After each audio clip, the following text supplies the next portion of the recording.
And we welcome you to beautiful Ball Arena in Denver, Colorado for this March to May to begin for the Saskatchewan Rush and the Colorado Mammoth. And it's Marvel Night inside the Loud House here. A lot of the fans have shown up in their Marvel gear ready to participate. Hello everyone, I'm Andy Lindahl along with Eric Law. So pleased to have you along on this Saturday night as we begin the March to May. And Eric, two teams that had very different weekends last weekend. Both were at home. However, Saskatchewan had some struggles in their own building.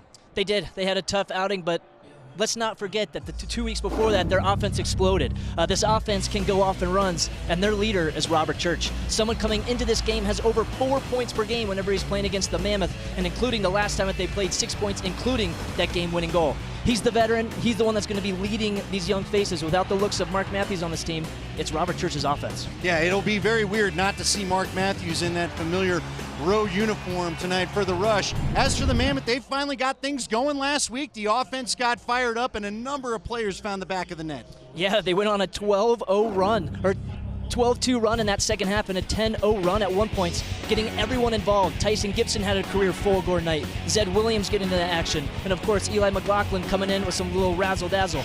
This offense got into that flow state in that second half. So let's see if they can carry over that momentum here tonight against Saskatchewan. Yeah, and Eli McLaughlin had one of the goals of the week with this behind-the-back shot. Felt good for a lot of people, especially Eli McLaughlin. Tyson Gibson having his best game as a pro. After the game, Pat Coyle talked about the season so far. Everyone really cares about our team and wants to be successful, so everyone wears those losses. Like it feels like we're not happy with our record. I would say we're embarrassed with our record, and just to have the success tonight, it's a nice relief for sure. And as you see right there, Colorado has not enjoyed a lot of multi-goal leads, just a couple of them in the last 5 games. Eric, you're an offensive player in the PLL. What does it do for you when you have a multi-goal lead to let you relax a bit? Well, and this team has been so used to playing close games, either one goal, either down one or up one, it really kind of gets your team to kind of get through that adversity. So when you get to play in a game that allows you to kind of play with the lead, you're getting everyone involved, the offense is humming, and that just makes lacrosse so much fun. And let's welcome in the third member of our broadcast crew. He's Marty Cesario. Yeah, I'm with forward Eli McLaughlin, coming off a victory last Friday, so you have some confidence and momentum. We are now in the March to May. What's going to take to beat this Saskatchewan team and start a winning streak for you guys? Yeah, they're in the same position we are. You know, every game's a playoff game, so we have to bring our energy and, make sure we match theirs. All right, thank you. Appreciate that. Andy, Eric? Thank you to Eli McLaughlin. Again, I think he had one of the goals of the week with that behind-the-back goal that was his fourth. He was just kind of having a little fun. And the Mammoth have not had, frankly, a lot of hot starts, fast starts. So we'll wait and see if they can get one here at home, which is a little weird for them. Get a look at our goalies coming up here. We've got Dylan Ward. Of course, they call him the Wall around here. Wardo to his teammates. You see the record there, not what Dylan wants, but Coach thought he got back on track, did some real good things, in particular in the fourth quarter last week. Prevented Jeff Teat from getting his 9th straight game with a half trick, and a familiar face in the opposing net, but not in a familiar uniform. Frank Chiliano, of course, was a big part of the rivalry with the San Diego Seals the last few years. He now finds himself in Saskatchewan. We're pleased you're along tonight. Again, this is an important game for both teams. We'll detail that as we go along. Edwards against Messenger at the face-off circle, and away we go from Denver. We are expecting another nice night here. A lot of people excited about the partnership with Marvel that the National Lacrosse League has formed. As you watch Warren Jeffrey pick up the ball. You know, Eric, that's something that's a little bit different this year for Colorado. Normally, when they got the transition scoring, it was coming from transition forwards, guys like Joey Capito and Jordan Gillis, Jalen Chaster. But now, as Wardle has the ball here, A lot of scoring from the defense this year, from actual defensemen. Yeah, it looks like they're allowing these defensemen to kind of run up the floor a little bit more. They need that secondary scoring. This is a team that, for them to be successful, they need to be scoring 10-plus goals for them to find wins. You're going to be able to generate those goals when you get D guys, transition guys stepping up to the front, because that helps an offense so much when you're getting goals out the back door. First possession of the game coming up here for Saskatchewan. That's Church with it. We told you about Church and his success against the Mammoth, especially in this building. It looked like Dylan Ward had the save, but not to be had. It was hopped off and turned into a goal, and Saskatchewan scores first. You've got some interesting numbers there. That's Clark Walter with it. Mammoth have a pretty good record when scoring first. That won't be the case tonight. That's also good news for Saskatchewan, whose record is not so great, Eric. No, that was just a great little up pick set up by Zach Mans, who comes up and sets a great pick on Paulie Dawson. Allows Walter to go down that far lane and just kind of puts a little twister on Dylan Ward, which actually hits the back of the pipe and then unfortunately hits Dylan Ward right in the back of the leg and trickles back in. Yeah, I'll tell you, from our angle, it looked like it went right into Dylan. Next thing we know, it's in the net and over the goal line. Colorado, though, with a clean win there. There goes Jordan Gillis, who was mentioned before. He gets out to Jalen Chaster, and Colorado will have its second possession of the evening. Now, Andy, take these stats for what you want of them. At this time of the year, when you're getting this late, stats can usually start to mean a little bit more. As we're going to get a no goal, as it looks like Dylan Kinnear was actually in the back of the crease when that ball crossed the line. But going back to the statistics, Saskatchewan is 0-4 when their opponent has scored 4. So tonight, getting that first goal has got to be huge for the Rush to kind of really focus on getting that first goal to set them team into a good start. They avoid that, so now we'll see what the record does there. Colorado, though, this year, nice little dump off. Oh, they had it to the middle. The problem was missing his stick. That was Nathaniel Kazevnikov. Kazevnikov. I knew that one was going to give me problems. We practice it all pregame. I will get it down for Mr. and Mrs. Kazevnikov as we go along. He was there in the middle. He did not have his stick. Trying to find him was Patrick Dodds. Which usually when you see that situation, there's usually going to be a penalty called, because if someone drops their stick or doesn't have it, it's usually a hold. So interesting spot that he kind of turns away, doesn't have a stick, and there's no call. Colorado, they're hoping to get as balanced a scoring attack as they had in this building a week ago. Their best offensive performance really of the year when you look at the balance. There's Chris Wardle. He was part of that last week. Chiliano steps out. He's able to turn it away.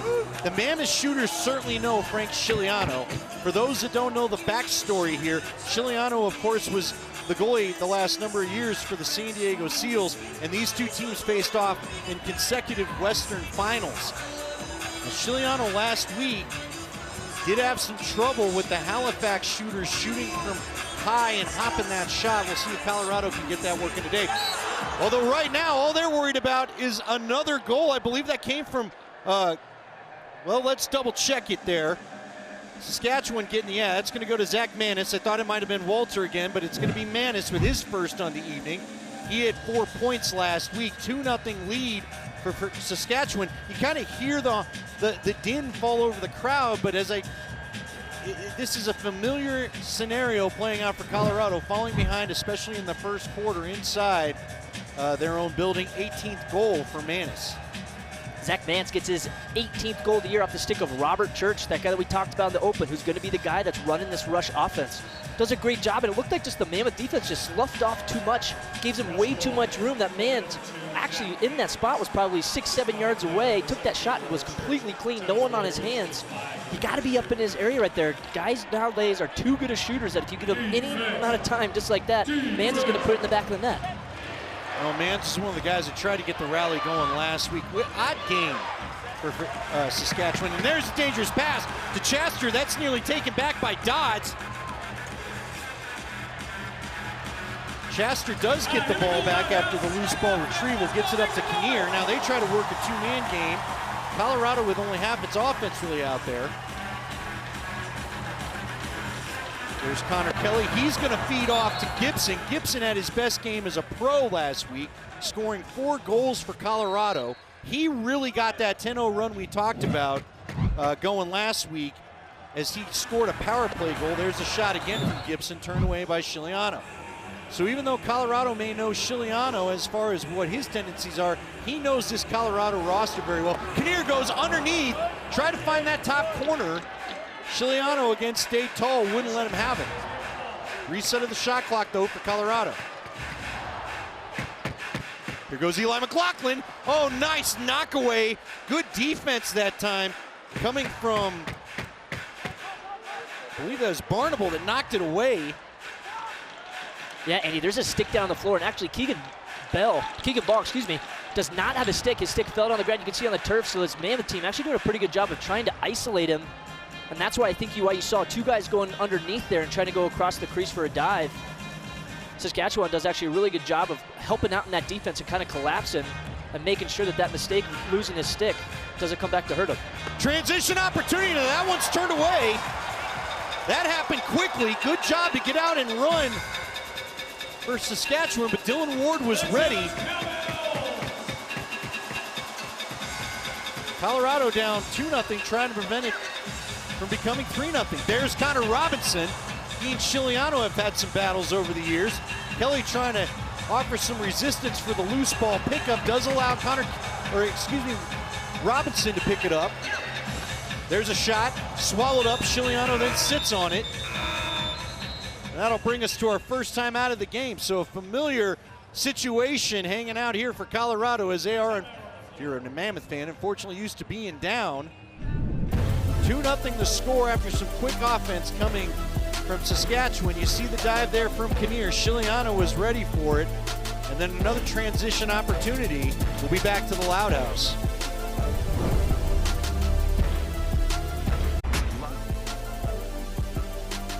The National Lacrosse League is brought to you by NLLShop.com, a Fanatics experience, officially licensed everything.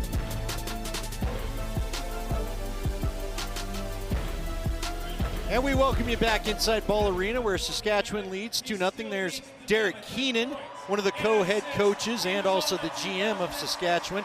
Also, Jimmy Quinlan is on the bench as another head coach, co-head coach. Colorado, once upon a time, did go with a 3-head coach system.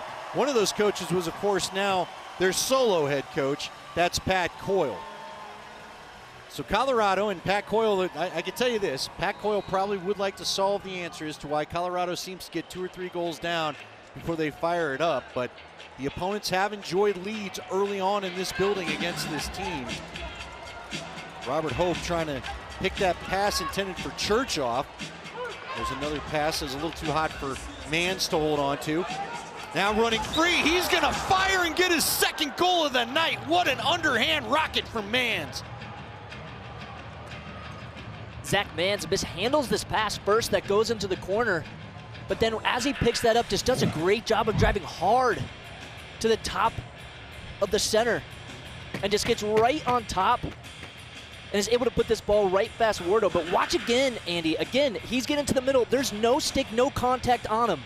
I don't care who you're shooting on. It could be Dylan Ward, the best goalie in the league. You're going to stick that shot with no one's on your hands. Now, that's the second goal that we've seen so far with no pressure on Saskatchewan Rush shooters so far. So Colorado, again, a familiar theme, just low energy to start games. Not quite sure why they've had this issue this year, but they have. As for Saskatchewan, you got to imagine it feels really good for them. Rough offensive game in their own building against Halifax last week. They've come out like a team possessed. I'm sure they were talked to quite a bit this week.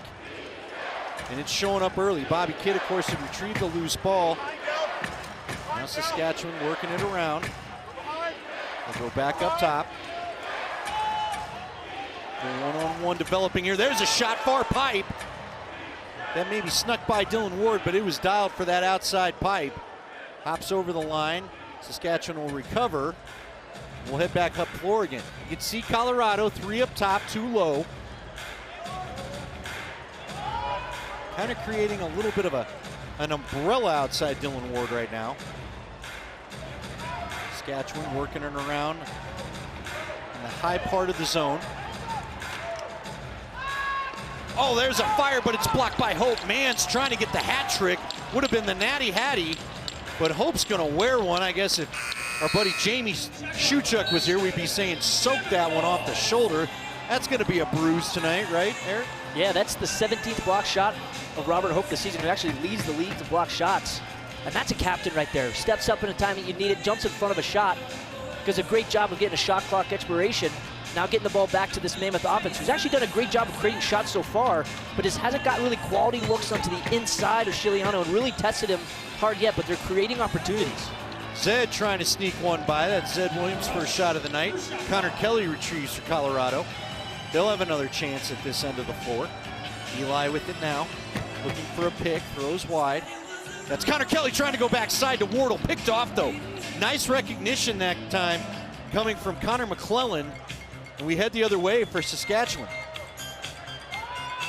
Yeah, Connor Kelly, when he sets it up, kind of uses his eyes too much to look right into that pass. McClellan does a great job of just looking into the lane and picking it off. And as Gillies can't control it, Saska's going to get a full 30 and get a good opportunity here to get a great look again.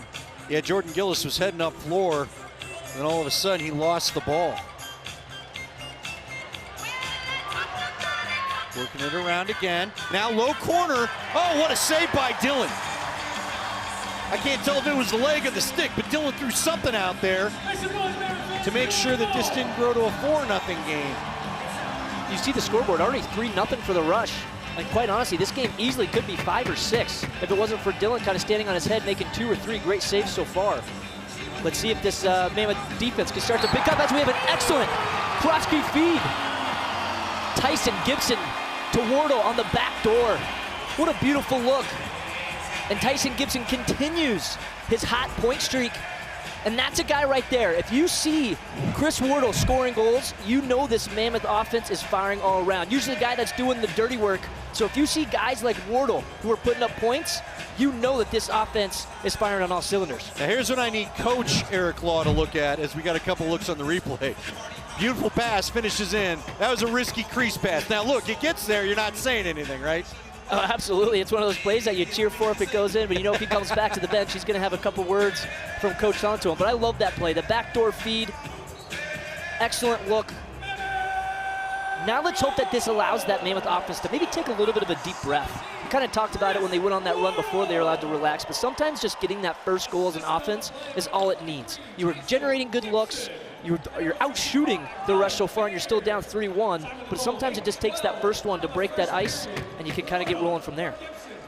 Connor Robinson shoots and scores, picks the corner. Chiliano going down low, something you noticed last week. Connor places the shot a little higher than where Chiliano thought it was going. Connor Robinson gets his 15th goal of the year and does an excellent job just carrying this ball in. Lacrosse is a game of runs. He's feeling that momentum. Look how much room he has to take this shot. All the Rush defenders kind of sloughed in. He doesn't have anyone. Mike Messenger's the closest guy who's 5 yards away from him. He just winds up and let that go against Chiliano, who, just like you said, as up from that outside shot, already was kind of going down to his knees. Connor does a great job of keeping that ball up and just put it in that top right corner. Yeah, it looks like up top was Bobby Kidd III. He was trying to stay with Eli McLaughlin. I think he thought a pick was coming. Looked like he wanted to beat the pick, then he kind of curved back to follow Eli, and that allowed all that room to describe. Now, what a face-off win. Looks like a penalty shot, score! That'll go home. That's Ryan Barnable with the goal. What a big win. The Mammoth players go forward, and Barnable with look what I found, and goes in one-on-one on Ward. Ryan Barnable fakes for days as he comes in. Does a great job of staying patient, just reading Dylan as he's throwing those fakes. I learned from the great John Grant Jr., I heard him talk about faking. When you come in, you want to throw that fake, pause, and react. Too many times people come in, fake too many times, and fake yourself out. What a great job at Barnable. He comes in, throws a fake, watch Dylan react, and throw it right by him. Keep it simple. I didn't see it there. It looked like Craig went down, which led to the breakaway, basically. You won't see fast breaks with that much room for the shooter sometimes. What a face-off that time for Saskatchewan, and Mike Messenger. Imagine needs to get an assist on that. He's the one that got the ball out for the loose ball. So Colorado with it again. Plenty of action beginning of the game. Eli gets it to Kinnear. Kinnear looks for Eli on the cut through. Now he's going to go opposite top. That's Connor Kelly with it. He decides to go in and dive. Wide shot, stepped on the crease anyway. And they'll unpile the players in front of Chiliano, and it'll be Saskatchewan ball. Messenger standing there kind of as the bouncer to make sure nothing goes on in the crease. You get a look here. Connor Kelly with the hesitation move. He saw the little alley, Eric, and he decided he'd take advantage of it. Now Saskatchewan works it to the middle. There's a behind-the-back shot. Mann's trying to get fancy, looking for the hat trick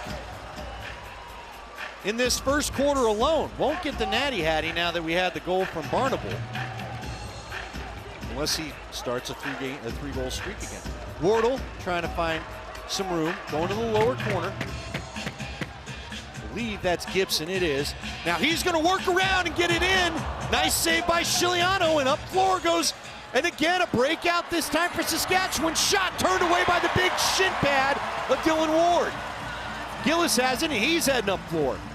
Back and forth action for Colorado, the way the fans like it, like an outdoor game right now. Dare I say sixes. Wardle down to Robinson. Robinson working to his part of the floor. Now that went right into Chiliano's chest protector. It's swallowed up, and that'll bring us to our second break here of the first quarter. 4:34 left to go. We've got a 4-2 game. It's been up and down so far. Join us for more action.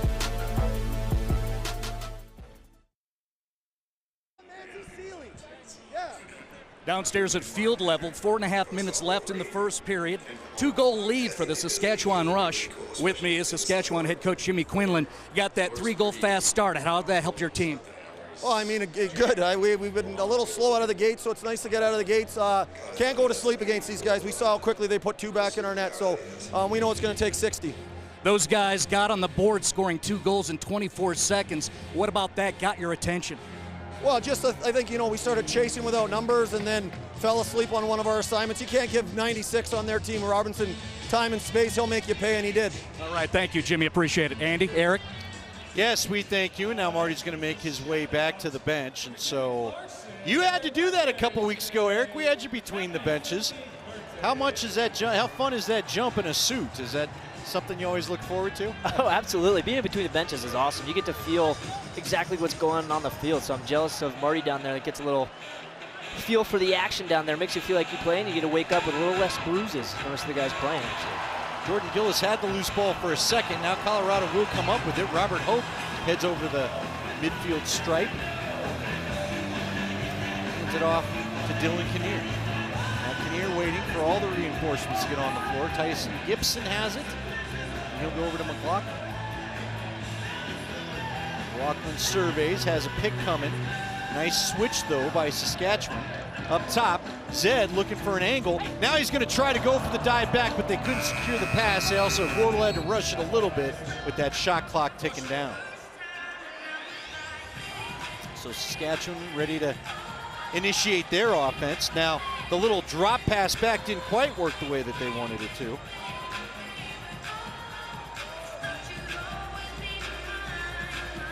All the usual offensive personnel now on for Saskatchewan.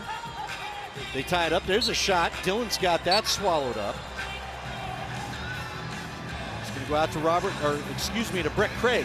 Now Brett Craig has had a 2-game goal streak. 3 on the year total. Right down the middle, and a shot to Eli Chiliano. Saw it the whole way. Great reactions by Chiliano. Wow, what a cut by Eli. He found himself wide open. Great look, but an even better stay by Chiliano. Just does a great job. Following the shooter, does a great job with that left hand, just sticking it out and say no to Eli. Looks like Eli went for the twister there. For a 2-man game, setting up here. They work around. That's going to be a kind of a plow-through goal, but it's not going to count. They wave it off. Take again a look at the last chance for the Mammoth there on replay. Meanwhile, Wardle with it as we're back to live action. Colorado trying to maybe make this a 1-goal game by the time we take the quarter break. Saskatchewan will have other ideas when they get the ball back. There's a shot, just trying to get it in that top corner. And the guys decide to retreat with it going over the floor. I thought Kidd might try to run that down. Now, I've noticed this on the last couple possessions, Andy, for this Mammoth offense. It started with that Connor Kelly pass that got picked off in the middle. They're looking to pass first. And there's times that that's great, yes, but there's also times that you need to be aggressive and go to the goal, because that's when good things happen. That's when you can actually be a threat, is when you're having that attitude of I'm going to the net. That's when things start to open up. Right now, it looks like we're being too passive and trying to just pass that ball around. And it feels like it's the opposite for the Rush. They've had a little bit of determination of getting that ball, and they're going to the net. Although a little too much passing there, and that one's going to end up out of play. Although now are they going to discuss it? This might have hit something that would create a neutral situation, in which case they are. It looks like they're going to award possession to Saskatchewan in the corner. Not quite sure the explanation there, but I did not see what the ball hit. Maybe just a misfire on the whistle. I think it was just an inadvertent whistle by the ref. So we've got 9 on the shot clock, 1:51 left to go in this quarter. Saskatchewan's had a good, successful first quarter. There's a shot turned away by Dillon as they find themselves with the lead. Dunk attempt. Dillon could feel it coming, but he could not stop it. And Mans does it again. Mans with that first quarter hat trick. Dillon knew it was coming, tried to wall off the pipes, but Mans, it looks like, got it underneath the, no, he just went wide with it, Eric. Zach Mans, how are you doing? This is incredible. Takes off from behind the net, makes sure that that left foot is clear of the crease and just reaches with that right arm to put it right back behind Dylan Ward. That is incredible. Up in Saskatchewan, they're going to be playing Baby Shark, the goal song for Zach Mans. Incredible effort by the young player in his first year with Saskatchewan.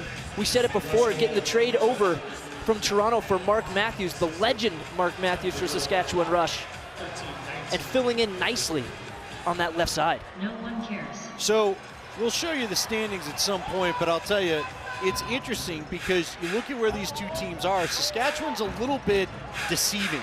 They have not played. There's a shot turned away by Dylan Ward.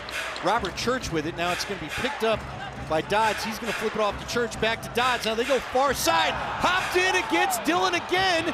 There's a 6th goal of the night, and that's going to be Ryan Keenan with the goal. So just moving the ball around and, frankly, not recovering loose balls. Heads up lacrosse by the Rush. Robert Church does a great job picking that ball up. And Dodds does an excellent job of drawing that defender in. He makes him play. He becomes a threat, then passes it just right to his face to Ryan Keenan. He does the rest. Beautifully placed bounce shot to that far pipe to beat Ward right up by that right shoulder. That is excellent lacrosse. Ground ball, pass shot. That's exactly what you teach at the younger ages. Let the ball do the work. The Saskatchewan Rush offense, we've said it before, there's only been 2 games this entire year. Yes, they've only played 8, but only 2 games where they've been held under 10 goals. It's an offense that can't score in bunches. Yeah, they're a big unit, too. Let's go down between the benches, talk with our guy, Marty Cesario, as he sees a penalty right in front.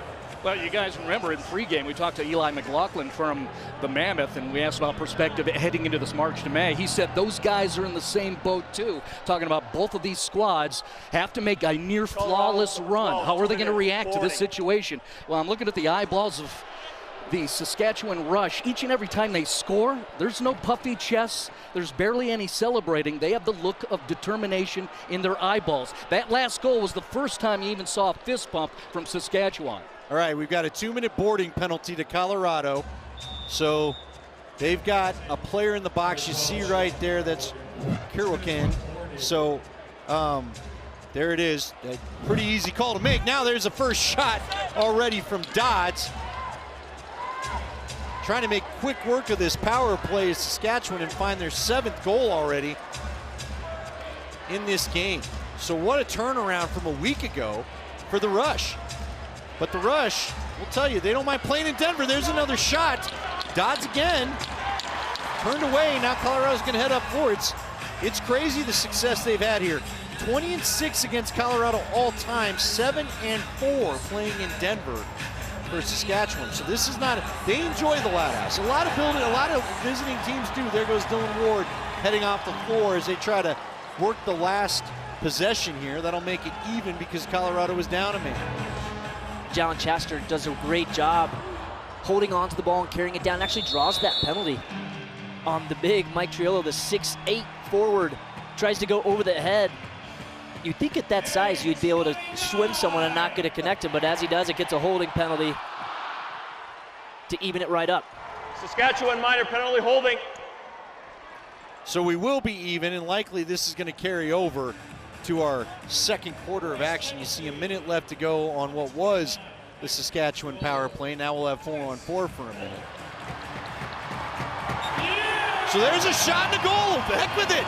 Never mind. One of them's going to be released as Eli McLaughlin decides to cut this lead down by 1 before we head to the quarter break. 1.3 left to go. And as the crowd was too busy laughing at the little kid making faces at Triolo sitting there in the box, he's going to get out before the quarter's up. That didn't last long. Coach Quinlan of the Saskatchewan Rush is not going to be happy. This is almost an identical replay of Connor Robinson's goal. Right from the top of the box. No one on him within 3, 4, 5 yards. Again, hands free. I don't know if they weren't ready, if they weren't expecting the whistle for the ball to get blown in, but pretty unacceptable to give up a goal with 5 seconds. Those are those vulnerable minutes, vulnerable seconds to really give up momentum. Instead of being up by 4, now you're just up by 3, and really just giving a lot of momentum back to this Mammoth team as they change sides. Well, we've had a very exciting first quarter of action with 9 goals scored between the two teams here so far, and Mans has a hat trick already for Saskatchewan as they've come out like a house of fire looking to make up for a poor showing offensively last week. 6-3 our first quarter score here at Marvel Night at the Loud House. And we welcome you back inside the Loud House where it is Marvel Night. Special comic book going around here. We'll give you more information on that coming up in the third quarter. But the fans have shown up in their Marvel outfits. We're going to have another minute going for Colorado to be down. You look at the standings. So here's why we talked about it. So even though Saskatchewan's sitting there with a 3-5 record, you add up the records, they played a couple less games than the rest of the league. So they've got time to make some things up. Colorado does not have that same luxury. Yeah, Rush have only played 8 games to the Mammoths 11. You see the records there. So just sitting at 3-5, they do have a better percentage than the Colorado Mammoth. But one thing to be really interested in is that March to May is really going to mean a lot to the Saskatchewan Rush with 6 games in the month of March. So it's going to be important for them to get off to a good start here in the second quarter. If Colorado can pull off a comeback like they've done a couple times this year in some of their home wins against Vancouver in particular, then they'll be able, and also against New York last week. I guess I need to remember that they were down to the riptide early too. But if Colorado can pull that off, they'll get to the 5-win mark, and that 8th-seeded team is around the 5-6 win mark right now. So that tells you how tight things are. There's another shot. Nice little work-in, 2-man playing again. Dodd's doing work. Dylan Ward is ready. These two teams know each other very well. Back when there were divisions, Colorado and Saskatchewan saw each other plenty. This is their only meeting of the 2024 calendar this year. So now Colorado working this end of the floor. Colorado, as I remember, there's a shot. That ricocheted off one of the players for Saskatchewan. It's going to go the other way. As I remember, though, what's crazy, Adam J with it, Colorado's had their big rallies on the opposite end. So if things stay the same in the fourth quarter, this won't be their defensive end right now is the rallying they've had. There are a couple big rallies against New York and Vancouver. We'll see if that matters. Sometimes Colorado's had some great fourth quarters, and sometimes they haven't. When they played San Diego on the road to start a second game of a road trip a while back, it did not go well at all. Brett Craig without a stick, still trying to play some defense, will help kill the clock. Edwards got the ball, and Craig, excuse me, that's Dawson. Craig's heading off. Big old Paul Dawson still at it. And Andy, the Mammoth are actually still on a power play. Since they scored that goal when it was 4-on-4, they still actually get to keep that man up and on the power play. So they are still, which looks like it's going to be ending here at the last 5 seconds. Has a little bit of a turf monster. Yeah, that kind of killed a breakout. That was Bobby Kidd with it. It was interesting last week. Kidd got rough with the Halifax player. That led to some rough stuff and some anger coming from Halifax. Nothing much coming of it than some words and some shoving. Colorado's had a couple fights this year. Ooh, they were trying to sneak it in. Nice little middle cut that time for Triolo. Now Edwards has it. Edwards thinking about it, but Good sub that time for Saskatchewan will keep Edwards from trying to test Chiliano. Here's another little running, and we have a turnover. Not quite sure what led to that, but it was a loose ball foul, but either way, it's Saskatchewan's ball. And they're down, and I'm not sure that's what they meant to do. That just kind of flew out of the stick and went right on to Dylan Ward. I think Barnable lost that one. I think he was trying to go for the cradle. I might be wrong, Eric. Maybe that was a quick stick shot, but either way, it's Colorado's ball. I think he was. I think he was just trying to get that out of his stick quickly. And on the other end, as they came down, the Mammoth actually got called for an illegal pick.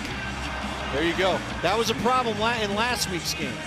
Matter of fact, it's been a problem for Colorado most of the year, the illegal picks. That one wasn't quite as physical. Colorado's been guilty of some illegal picks that have just put guys flat on their chest.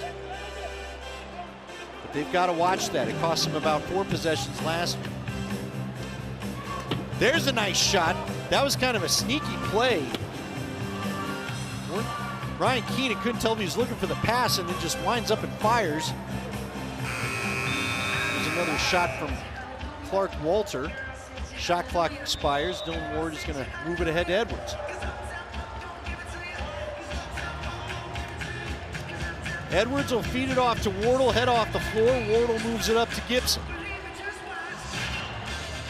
Tyson Gibson in this right side of Colorado's offense has been kind of finding their pace the last couple, 3 games. There's Kelly with it. Kelly and Gibson have been good. Zed and Gibson have been good. There's a shot by Kelly. Still early in this game, but actually the left side for the Mammoth has produced all 3 goals.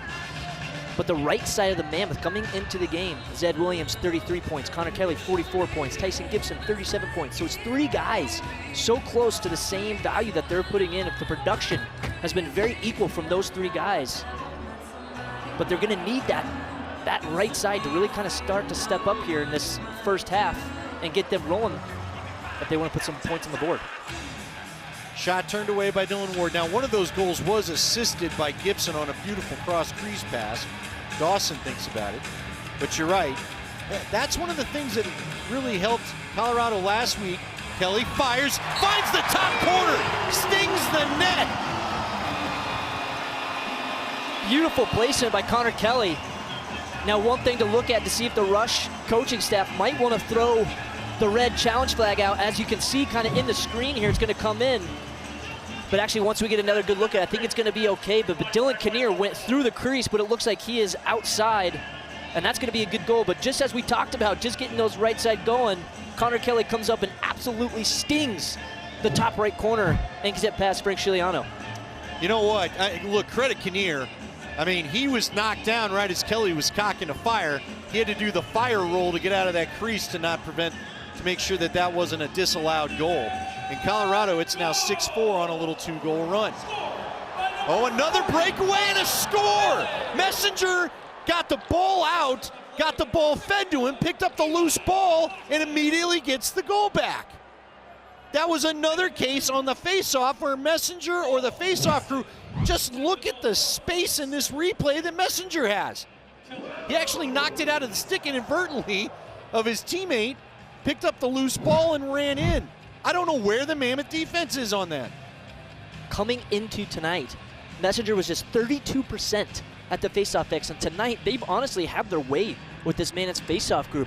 Last week, yes, it's against Halifax, and yes, it's against Jake Withers, but he was close to 100%.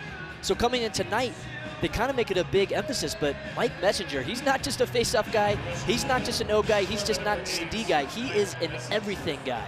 He's kind of like one of those Zach Currier type guys, but just a little bit more physical, and he's definitely a guy that I do not want to meet in a dark alley. Well, and again, this goes to the series history. Messenger and Edwards know each other very, very well. Colorado trying to get the goal back. John Gallant has talked about it in the past on the broadcast. Gibson goes around, had a little alley. Great job of setting up a wall for Gibson to duck under, but not to be had. We have had John Gallant talk about in the past on the broadcast the fact that Colorado has a tough time giving up quick strike goals back. It takes Saskatchewan just 9 seconds to get the goal back they gave up. 7-4 is our score. Come on back and join us for more lacrosse action. Second period, Ball Arena, Denver, Colorado. The Colorado Mammoth trailing by 3. We're about 5.5 minutes into the second period. Head coach Pat Coy with us. How do you explain, what are you reading on why you have that 3-goal deficit? 2 goals off the face-offs where we just need to pick up the ball. Our defense is playing really poorly right at the moment. They're playing like they got beaten badly last week, and they've got a team with pride that are coming and working hard, and we're not matching their energy. What is the message along the bench here? You know, with a lot of time to go here in this game that's so critical. We need to be better. Our offense, I like the way we're moving. If we keep grinding, we're going to score, but we need stops at the other end. All right, thanks, Pat. Appreciate it. Andy, Eric? Thank you, Marty. Yeah, you know, Pat tells it like it is, and he's letting you know he'd like more from his defense right now. Eric, it's something you had noticed as you analyzed early in the game. Colorado's defense just not really out on the shooters or really anybody for Saskatchewan. There's a shot that goes wide. That one was tricky. That's Nathaniel Kozevnikov, my new friend. I'm going to get that right all night, I hope. Already had one bobble there, Eric. One loose ball. Jordan Gillis waiting for the Mammoth to get their offensive personnel subbed on. Kelly with it now. Kelly and Gibson. You know, it is interesting. We may have to have Marty check. Kelly with it again. You know, Zed's been on the injury report a little bit. There's a shot turned away. I don't feel like we've seen Zed the last few offensive series, so maybe Marty could see if we got 28 on the bench down there and if anything's going on. Meanwhile, Colorado will try to get back to action. Zed's in there now. Zed's in the middle. He's usually one of those guys that he's banging bodies into the inside, trying to open up other guys. And there's times when I see when this Mammoth team goes on a run, it's a lot of times it's Zed kind of getting the ball in the corner, and they're giving him a little bit of an opportunity to go one-on-one against his guy. We'll see if that kind of starts to change here. Zed's one of those guys you don't mind trying to take over a game. No, Zed is always a momentum player. You know, I've always witnessed and seen it, and I love that about Zed is once he starts getting to this flow and you get him some touches, he's in a guy that his confidence, his momentum starts going. So the more they can get the ball in his stick here and kind of give him some opportunities. And as we see on the other side of the floor, the Mammoth killer himself, Robert Church, an excellent little 2-man game going in the corner and just comes right out of that unscathed on top of the crease and is able to put it by Dylan Ward. So there it is, Robert Church. That'll now be, well, coming into this game, I don't remember all the assists. He's at 139 career points against Colorado. This is his 34th game. He's adding to the total. I believe he's adding assists, so he's creeping towards 145. Church loves playing the Mammoth. We just heard Coach Coyle talk about the lack of effort and the lack of execution on his defensive end. That's the play right there that's going to absolutely drive him nuts. I know that play is going to be circled on his whiteboard, and that's going to be something they talk about halftime. Church goes right into the middle, untouched again, through the heart of the defense. This is an outside shot. That was right to the top of the crease. But give credit to this Rush team. They are attacking the middle and making this Mammoth team react. So Colorado will work it around. They got 8 on the clock. Here comes a shot from Robinson, turned away by Chiliano. Remember, for all the latest news, highlights, and behind-the-scenes content, follow the NLL on Instagram, TikTok, Facebook, Twitter, X, and YouTube, and stay current with scores and in-depth articles at NLL.com. Robinson slow to get up and head off the field there. Looks like he and Messenger had a little bit of a battle as they're both slow to get to the bench. Brett Craig jumps out, causes that shot to go high. That was Church again. Yeah, that's probably not the guy you want to let fire too much at Ward, only because of his history against this team. Here comes Dawson again. Here comes Zed. He's got a little bit of room, but he's waiting for the sub to come. Easy double team could have been had it. Zed got too crazy. Right in the middle. Oh, I didn't think he had enough room, but he found Kinnear. Oh, I didn't think there was a lane for that, but Zed found a way to get the ball there. Zed found the lane, but it almost looked like Kinnear was also kind of didn't think that ball was going to get through either by his reaction. Almost looked like he had to take a second to look the ball on his stick that he actually did have it. Caused him just to pause just for a leg and then kind of rush that shot off. There's another quick stick, but it's saved by Dylan Ward. Nice little shot. That's going to get turned away. Ryan Keenan with the shot. Here comes Gillis again. When we get a chance, I want to see that replay because that is a beautiful save by Dylan Ward going from pipe to pipe. We always talk about Dylan Ward has that very high arc, so it takes him a lot. If you pass the ball from side to side, and that's the scout on Dylan Ward, you're trying to make him move as much as possible going from side to side. And on that, Rush does a great job of getting the shot off, but Dylan doing the splits, getting from post to post, and keeps that ball out. Meanwhile, Colorado has a misfire. They've had some misfires. It's been frustrating to watch. That one, that could have snuck in for a goal. Colorado's lucky that didn't turn into something negative for them. That's Jake Boudreau with the shot, hit the pipe.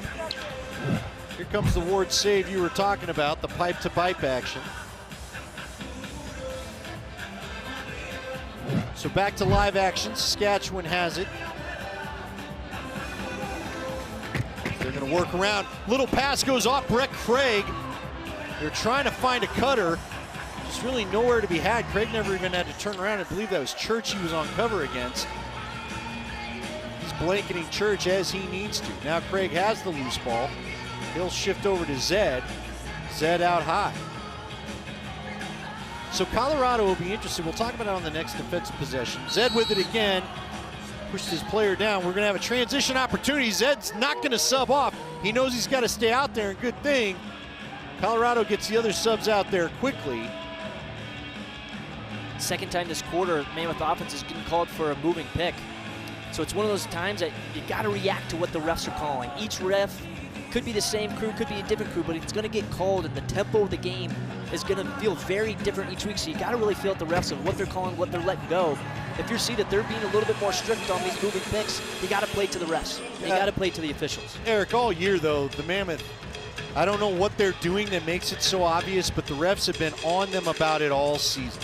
All season. And to your point, you know, John is here. Guys talk about it. Coach, you got to adjust. You cannot, I don't know if they're just getting their arms out too much. Dodge, McLaughlin, shot turned away. But they have to do better with these picks because it's costing them possessions. And as you look at the numbers, they cannot afford to be giving up possessions. 8-4 is our score. Saskatchewan is enjoying a bounce-back game thus far, at least a bounce-back half from what happened a week ago. Colorado trying to get a couple back before half. And we welcome you back to Ball Arena. 8-4 the score. Lax Metrics, powered by the NLL, is an innovative data approach to better understanding our league.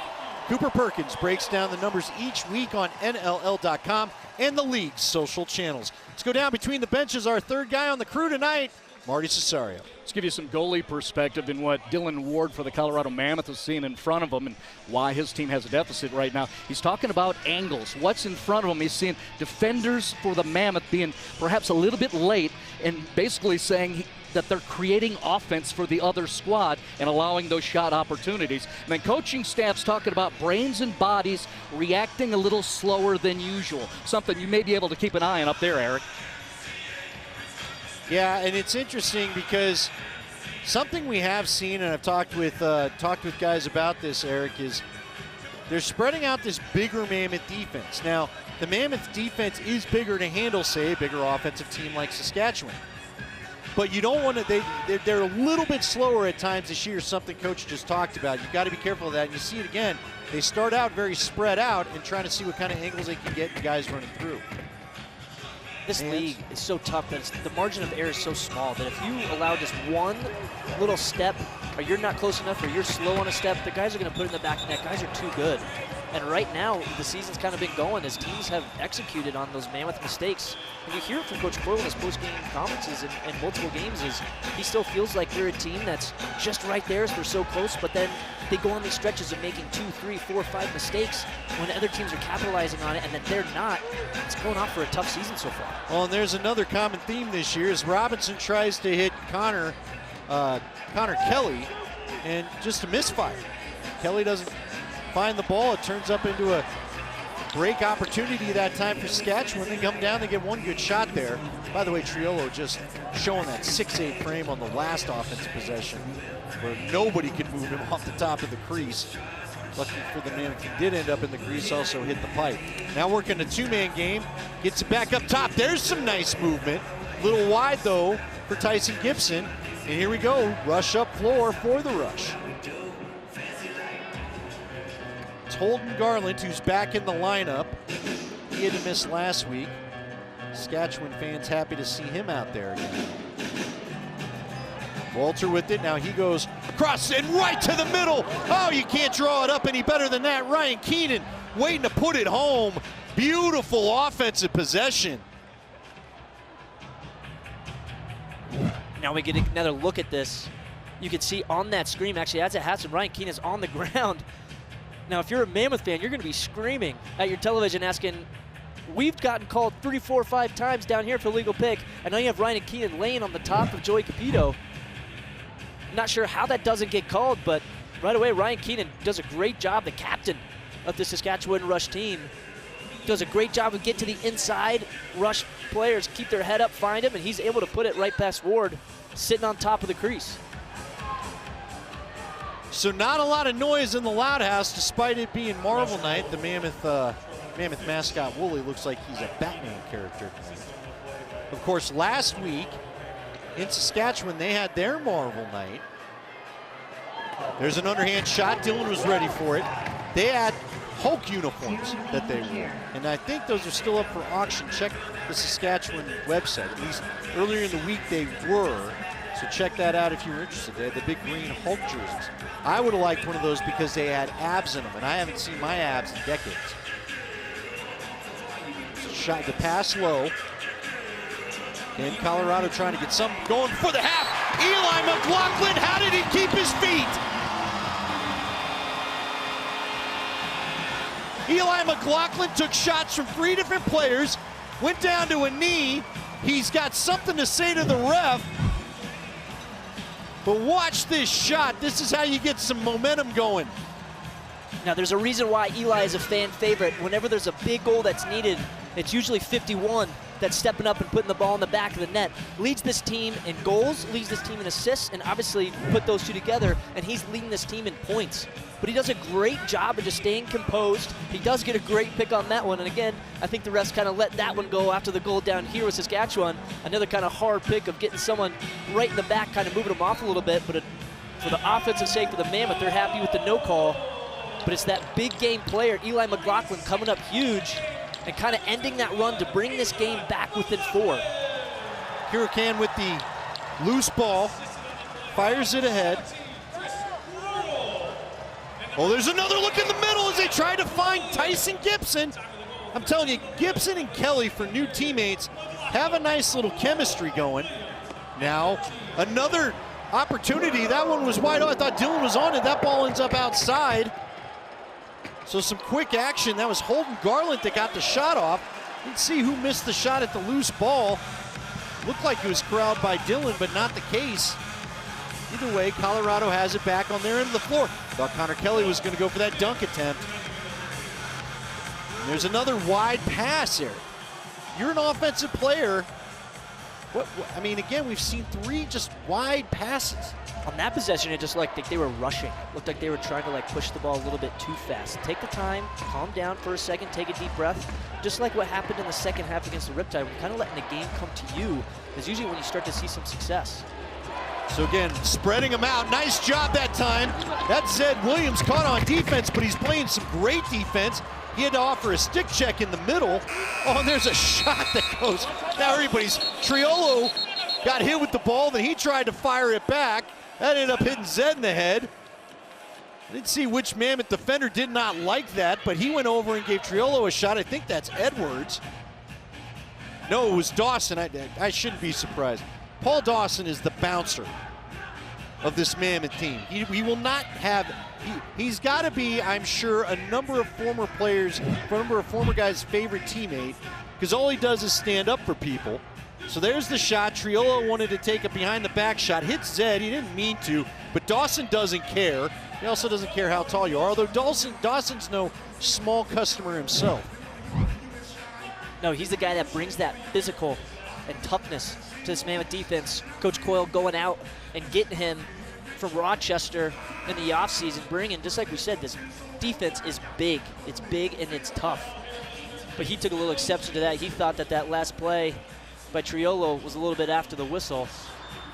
And you talked about Zed Williams getting stuck back on defense. What a lot of people don't know is he actually played in this last World Games as a defender. So he spends his time as a starting attackman in the Premier Lacrosse League for the Maryland Whipsnakes.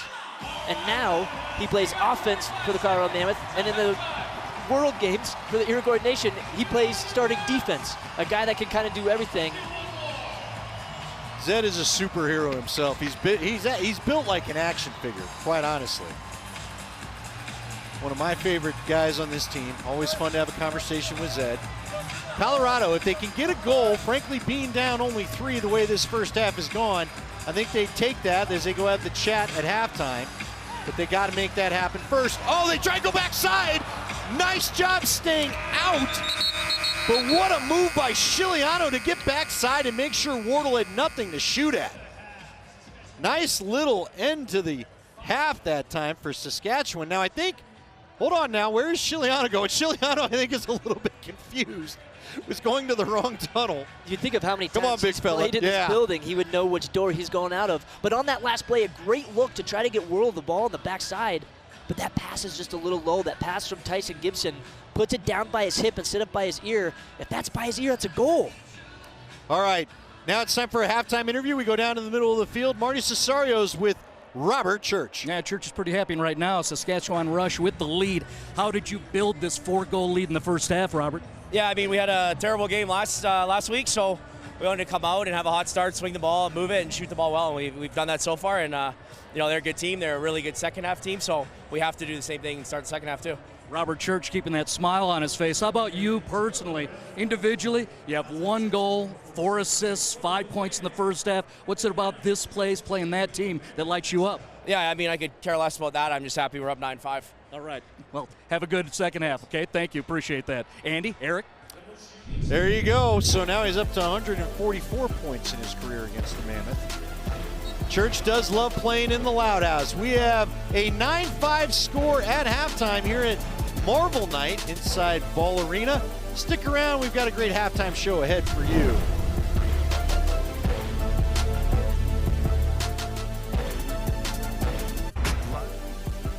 And we welcome you back to beautiful downtown Denver, Colorado at Ball Arena. We're at halftime between Saskatchewan and Colorado. Many of today's NLL players were coached by former NLL greats. Current stars have followed in similar footsteps to pay it forward through coaching the next crop of future lacrosse legends.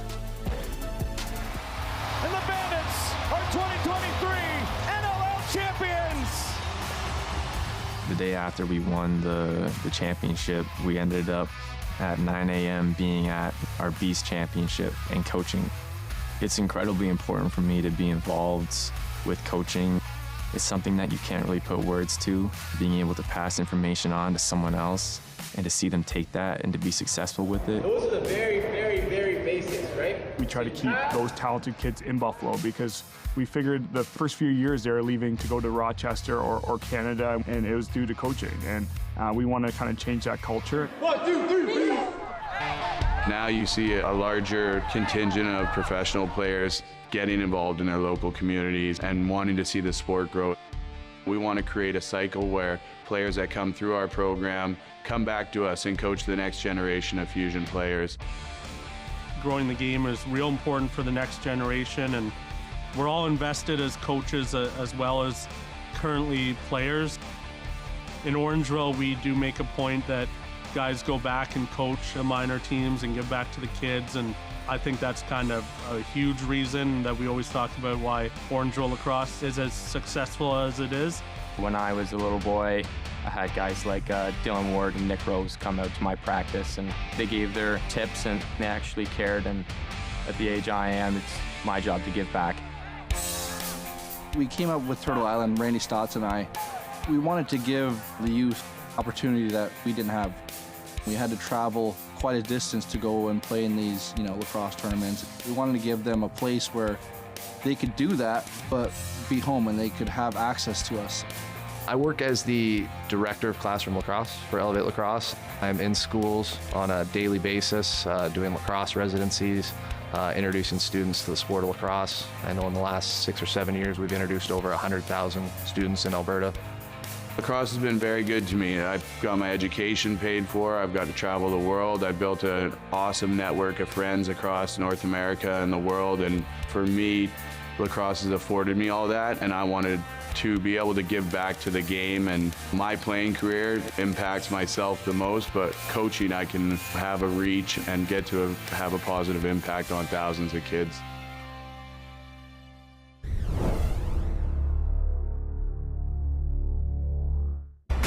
And we welcome you back inside the Loud House. You see the Junior Wild Bunch heading off the floor there. 9-5 our score at halftime. Saskatchewan getting exactly what they need after a tough loss at home to Halifax last week.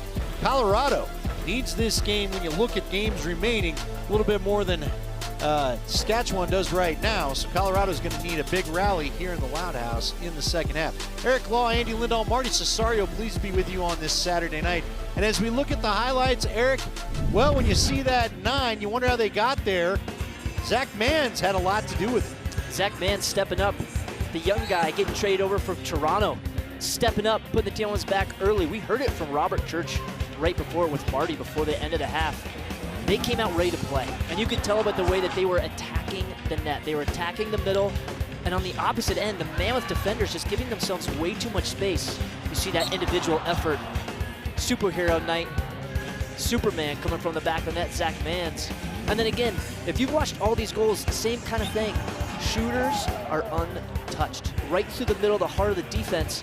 And then every single goal that's been for the Mammoth has been contact. They've been feeling it, they've been going, and then when they have been able to actually get to the net, Shaliano has been up to the test. Eli McLaughlin would get a nice one coming up here despite getting contacted multiple times. But that was their last goal of the half. 9-5 is where we sit. And as we look at these stats, two that jump out to me, loose balls, turnovers, both not in Colorado's favor. When you look at that loose ball stat, 38-28, sometimes when you look at that stat, it can be skewed by faceoffs. But look at that, Saskatchewan 8-7 on faceoffs. I don't care what level you're playing at, Andy, loose balls win games. And that's always usually a kind of telling stat right there. It tells who wants it more, who's going out and grinding and making sure that they are making those extra possessions by picking up that loose ball. So a lot of things that this Mammoth team needs to do in the second half to turn it around, but it can be done. Yeah, we had Pat Coyle tell Marty that they're playing a little bit slow. Loose balls might suggest he's exactly right. We'll come back, get this second half going here from Colorado.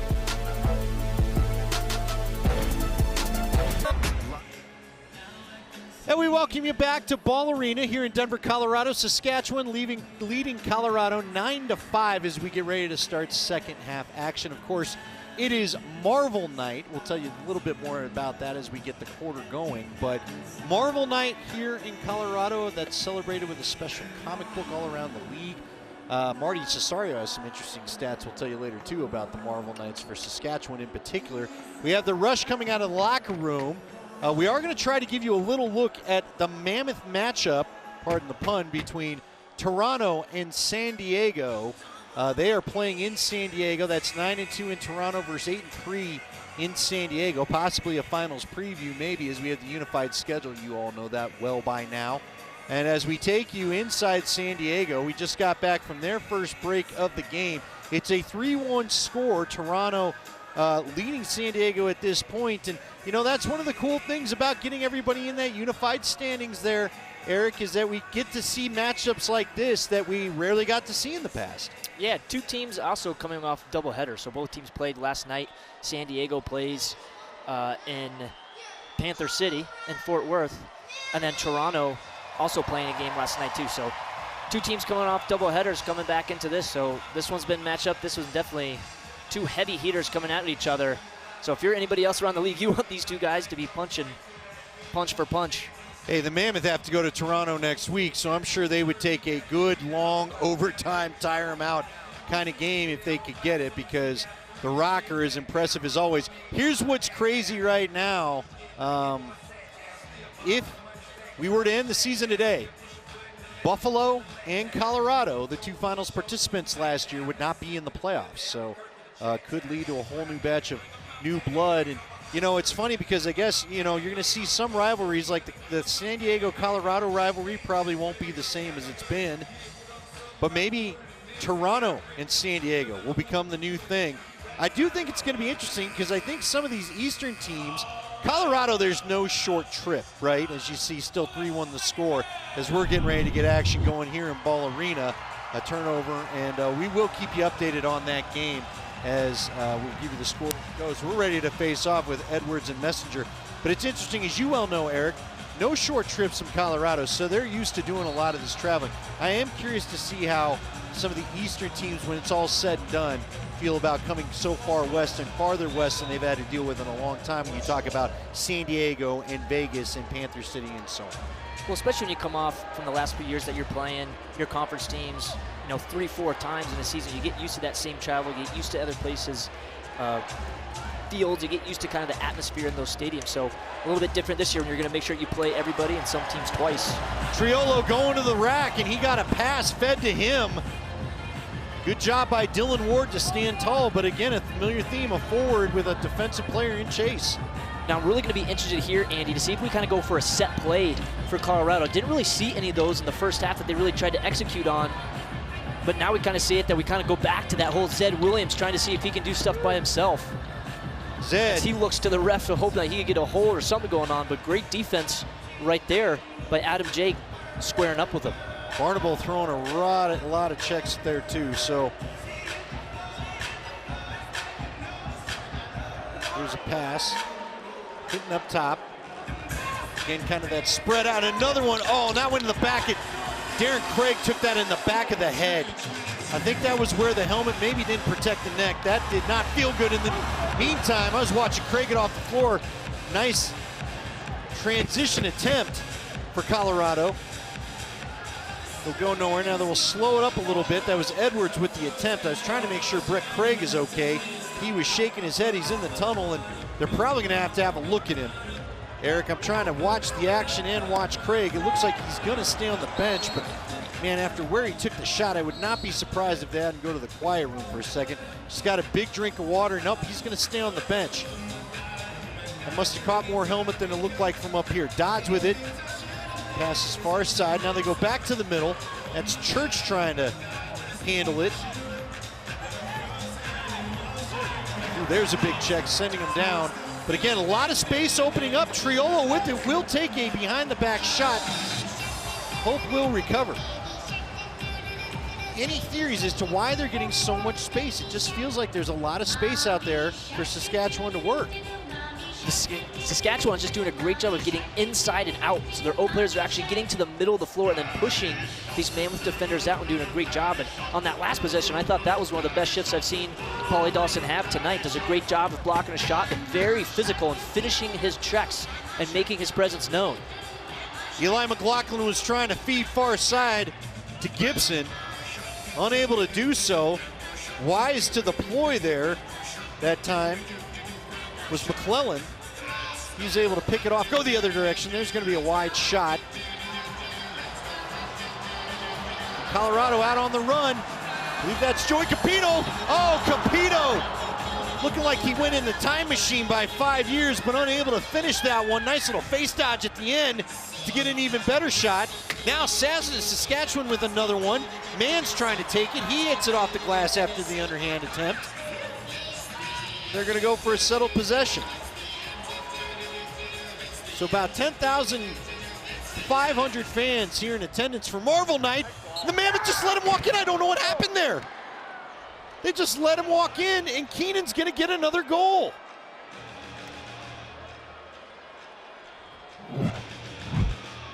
I don't know if there was a miscommunication on the switch.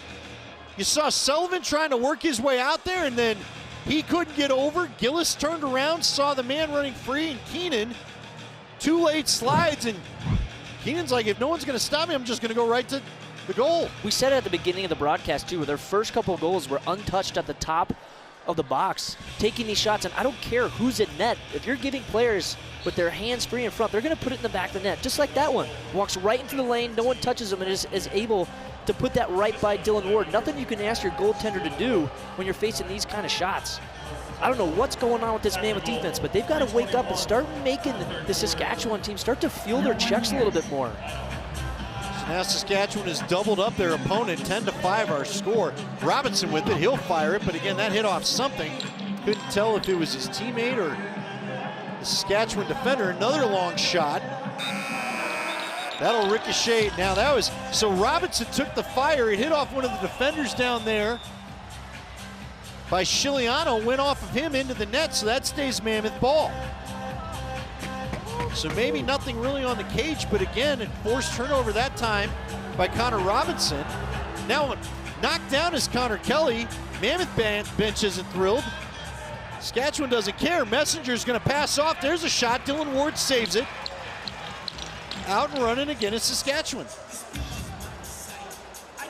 That's what happens when you get inside with Mike Messenger. He's able just to plow through Connor Kelly. Takes his lunch money with it, takes the ball down the floor, and then actually delivers a good feed, but Dylan Ward up to the task for that last one. Wardle to Kinnear, that was a nifty little play, led to a big rebound off Chiliano, but unable to come up with the ball are the Mammoth. So again, we go the other way. What a bounce back performance for Saskatchewan. You've got to be thrilled if you're a Rush fan. Again, 3 games in hand on a number of teams. They get this one, they've got a couple double game weekends coming up. If they can get this going, they're going to stay right in the thick of things. Now we got a whistle. This is going to be an easy call. Jalen Chaz is going to get called for a cross check. Easy call, ball goes into the middle. Mans reaches up to try to catch that ball, and just an easy call on a cross check, taking a guy out from behind. Mammoth down on the power play. Colorado having a rough night in their own house. Come back with a power play for Saskatchewan. Welcome back, Ball Arena, Denver, Colorado. It's the visitors, the Saskatchewan Rush, who have the 5-goal lead. Colorado fans still have a little bit of fun. It's a good time on a Marvel superhero night. With me is a special edition custom Legends of Lax Marvel comic book, and they're all customized for the host teams. You can see on the front here, Dylan Ward, the goaltender, along with Eli McLaughlin. Then, of course, Zed Williams has to be represented on the cover of this comic book. The history of lacrosse is the inspiration for the storytelling and the artwork for this custom comic book created by Paul Aller. It's all in close collaboration with the National Lacrosse League's Indigenous consultants. The comic book is available at all these Marvel superhero game events, including tonight. Every team in the league will host one of these Marvel superhero nights. All the information you would like to have, you can just go to the league website. That is NLL.com. Andy? Now I want to stick with Marty for a second as we've got the power play going. Marty, you have some fun stats about Saskatchewan and how many Marvel games they get to play in. Well, it seems like the Rush are the league leaders when it comes to the Marvel Superhero Series within the league. This is their 3rd game on a Marvel Superhero Night. They hosted theirs back in February. They will have another one coming up in all. Saskatchewan will play 4 Marvel superhero games. The next closest is Rochester with 3, Colorado with 2. Everybody else, just 1 superhero night here in the league. There's Zed Williams. Colorado would like someone to go superhero right now and help them get back into the game. Saskatchewan very comfortable with the pace of how this game's going. They've got the power play underway. You can see 1:09 left to go in that. But they're not going to probably be in any rush. No sense in forcing anything if you're Saskatchewan right now, Barry. Now on this one, let's look to see if the Rush are trying to get a set play here for Robert Church, who already has 9 power play goals on the year. Coming in tonight, had 18 goals with his 1 goal, 19, but 9 of those have been on the power play. Plenty of points tonight as well. Man, Mans is feeling it. Another rocket underhander that went off the glass. Colorado will pick it up. 41 seconds left to go in their penalty to Chester. So they can use the shot clock to run the most of the rest of this down, but with 8:30 left to go and trailing by 5, they've been doubled up on the scoreboard right now. They kind of need to get something going, shorthanded or not. There was a hand high in the mask, and again, knocked down is going to be Connor Kelly, and then see, this is the kind of stuff Colorado just can't afford to have happen. So is it going to be a trip on Kelly for tripping the player that pushed him? We're going to have a call on both teams, and Colorado's going to lose a power play. You can't let that happen. They're going to get that first one on Jay for getting Connor Kelly a little high. Then that next one looks like Connor Kelly just gave him a little bit of something. Maybe a little bit penalty, of illegal cross check. Colorado minor penalty, roughing. 5-on-4. I think Connor Kelly was arguing that that might have been a little bit of an embellishment over by Jay as he taken him down. As you can see him laughing in the box that he might have gotten away with one there. But if that's one where you're Connor Kelly, yes, you're frustrated. The frustration's coming out, but you guys got to be smart. We got a big look at it on replay. He dumped him. I mean, Kelly dumped Jay pretty good. He may have embellished a little bit, but don't give him the chance. You need the power play. Again, from a Colorado perspective, you're doing little things you cannot afford to do right now for a veteran team. They know better, period. They know better. So Colorado now, we're going to keep it 5-on-4 as Chaster's out of the box, but we have Chaster's about to be out of the box, and then we'll be back to even. So another attempt at a quick power play, counting it down under 10 seconds. Still going to keep the ball or the rush. And we're now even. Chaster's literally coming out of the box right now. Rushing maddeningly, getting back into the game. Another loose ball. Colorado trying to now, Capito gets held up. No call there. Dawson with it. He's going to roll it over to his defensive mate. Hope's going to get it out to Chaster, and everyone's going to clear the floor. So again, we are even. Connor Kelly will not be available right away as we count out the penalty time here in the 4-on-4. Zed down to Gibson. Gibson over to McLaughlin. Back to Gibson. Colorado not having any of the success they had the other night where it was easy. There was the look, but the pass is a little wide. The net was available. Kinnear was parked on the crease, but Zed threw the pass wide. It's been that kind of night for Colorado. Frankly, it's been that kind of year. We've seen that now multiple times tonight. We've had that backside look. They scored on that first one where Gibson passed it to Wardle, get the first goal of the game. But since then, they have not been able to connect on these passes, whether that be passes a little bit too low, down by their hip and not up to your ear. On the other side, once again, Andy, someone with their hands free shooting over the top. And that's going to be Keenan's 4th goal of the night and 3 straight for him. The captain putting this offense on his back, stepping up when they need some veteran leadership. And again, just stepping up over the top of these 2 picks and just shooting around defenders, and actually brings that back to the near side on Dylan Ward. Ryan Keenan firing away, getting himself the natty hattie, as you talked about. And 11-5 is the score, and it just, I don't know, no life out of Colorado most of the game. No life to start this second half. Marty Cesario had texted us from the bench. The message at halftime to Colorado was relax, breathe. Right now it feels like maybe they're too relaxed. What's the balance here, Eric? I mean, you got about 6:44 left to go.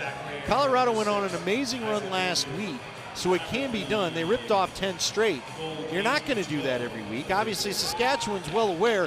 What's the balance between not pressing but trying to get things going? No, not pressing, but you got to be aggressive in this next 6 minutes. You can come back down from 6, but it starts with 1. It starts with 1 good shift. It starts with 1 good pick. It starts with 1 good play. Sometimes you get into these modes, you start rushing, you start forcing things. Sometimes you got to relax, but yes, you also know got to back in. You got to have a little bit of urgency. You got to start making something happen as you go into the 4th quarter to give yourself a chance. Zach Mans with another shot chested away by Dylan Ward. So we'll see if they can't start with that good shift right here. This tonight has been more representative. Nice little pass to the middle, but again, you cannot get a clean reception by Eli. Just looks like it hit the bottom part of the head, and what could have been a quick shot gives Chiliano a chance to square himself, and you don't get a goal. Game of inches. Dodds with it. He's going to work around. Looking to add to the lead is Saskatchewan. Now working around. They've already had a couple dunk attempts tonight. Beautiful one by Mans earlier in his hat trick in the 1st quarter. There's Triolo with the shot. Dylan turns that away. Capito gets it. He gets blasted down. Ball's free again. Again, it comes up Colorado. Chaster with it on the run. He's going to hand off, and Kinnear, we'll see what he can do. He's not been afraid to throw his weight around. There's Zed, spin move. Back up top, trying to dodge. Now they work it over to Kinnear. Kinnear shoots wide. Ground ball can't be retained. And I believe that's Messenger heading the other way with it. So Colorado, I mean, just good, but not good enough on the other end. Church with it. He's got plenty of points piling up tonight.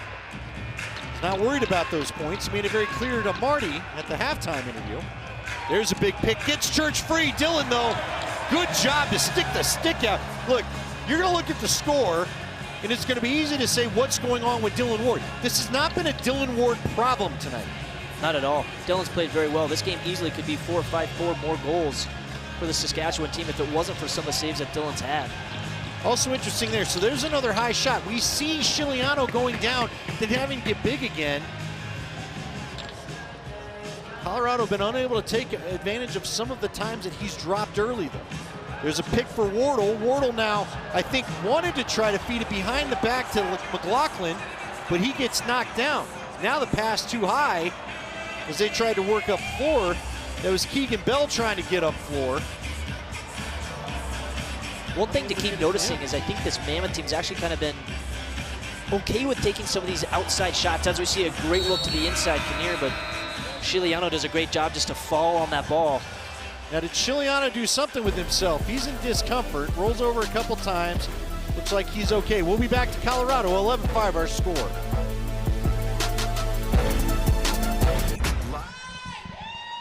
Get game day ready and shop your favorite team's jerseys and merchandise. Head to NLLshop.com to get all your National Lacrosse League and team gear today. There's some that's offered for the Colorado Mammoth there, as you see a couple fans taking in the game. A couple more jerseys there as well. You can maybe even check out some of the team's Marvel jerseys. Again, it was Hulk-themed for Saskatchewan last week. So we're back here in Colorado where it's 11-5, 3:31 left to go in this third quarter. Now, as Eric has laid out, it's the National Lacrosse League. Runs happen all the time. Colorado hasn't had one in a while, but 6 goals isn't exactly something that you pack up the tents and get out of here on. But Colorado is not showing anything that represents momentum that would suggest a comeback is in the offing right now, Eric. No, and a lot of times when those runs happen, it's stuff that's happening from both sides, from the offense and the defense. And right now, both sides just haven't been able to put it together. When the defense has had a good stop, or Dillon's done a great job of bailing this defense out, the offense hasn't been able to put it in the back of the net. Then when the offense had a good run and had a couple goals, the Rush came down and scored easily on their next possession. So both offense and defense, yes, kind of different teams, but they need to do a better job of sticking together and kind of helping each other out if they want to make this run and get a comeback with 6 goals. Once again, Zach Manns showing you the young offensive talent that he is. Beautiful underneath move to get free on Dillon. Dillon is, you know, I heard a story from John Elway once when his line gave up about 15 sacks, it felt like, where he walked back to the huddle and said, "Are you guys mad at me about something?" Dillon Ward might be able to share those sentiments right now with how often guys are getting open and free to shoot. Eli McLaughlin doing work and scores. That's what they needed. Superhero night. There's a guy that can play superhero for the Mammoth. Eli McLaughlin using about 3 moves and just taking matters into his own hands. Fire this crowd up. Fire your team up. Eli McLaughlin coming in. It's his 3rd of the night, which is actually going to put him at 30 goals for the season with 30-plus assists. An excellent individual effort on Bobby Kidd III. Just does a great job. Goes for a swim right over the top and then is able to actually get Chiliano to move off his pipe and brings it back to that near side. If a comeback's going to happen, mark it down. That's the goal that's going to happen. A guy with an incredible individual effort. Now, if you see that and you're the defense or someone on the offense, you know on that next shift, you're going to go a little bit harder because you just saw your guy, your leader of this offense, put his body on the line for a play. Yeah, we got over 10,000 fans in the house tonight. It's been mighty quiet. They're looking to wake up. That'll get it started. That's like the first time the alarm clock goes off. There's a shot by Zed, but that one gets knocked down. Never really got anywhere. It's been a loose ball. That was McClellan with the block. It was in his stick and then fell out. Then it looked like neither player really knew where it was. It comes up Saskatchewan.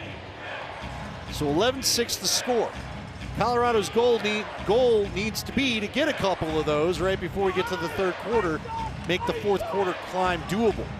But you know, Saskatchewan has got such a bad taste and probably a bad mood after last week. I would not expect any falling asleep from the visitors. There's a shot by Dodds. Woo! Oh, man, just snuck it in there. That looked like that was going nowhere, and Dodds just decided to fire. I'm not sure Dillon ever got a clean look at that. Dodds, another young player on this right side, just does a great job of, as he's kind of coming in between, sees that lane just part between Hope and Warren Jeffrey, and is able to get D. Ward off his line. But Dodd's a guy that comes over from Panther City in his first couple years. He had 80 points in 2022. Now coming over to this Rush team, hearing from Quinlan and Keenan, they're saying that they want this guy to start stepping up. They want the ball in his stick some more, not just deferring to Church so much, because he's going to be the future of this team. And what an excellent play right there as the kind of the picks coming up, just releasing that ball and put it in the back of the net. And once again, Andy, we see Mammoth score, Rush come right back and kind of end that little streak that they can go for, and any sort of momentum they've tried to build has just been killed. Well, and again, it's a troubling, like you said right there, it's been a troubling trend all year. Mammoth score a goal and just give it back quickly. It's not just giving it back, it's how quickly you give it back. Looks like Zed was going to have an opportunity. They couldn't connect. Now it's down to 4, just trying to get it to McLaughlin on the cut. Shot clock violation, and that's going to be Saskatchewan's ball. We got 1:20 left to go in this quarter. So 12-6 to score. Again, most of this third quarter has been spent with Saskatchewan doubling up. Now, that's weird. Mans just lost the ball. I guess he changed his mind halfway through. Luckily, he came up with the loose ball. There's a big shot. That's going to go off Chaster into the net. They're going to say that because it went off Chaster is going to end up being Saskatchewan ball.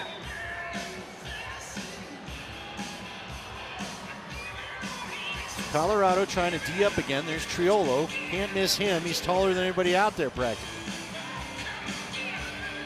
There's another shot from Church. Rebound to Hope.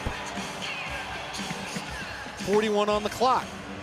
Colorado's going to work up floor. 24 on the shot clock. We'll see if they don't get sneaky with Dylan. They've done that in the past. There's kind of a quick shot by Eli.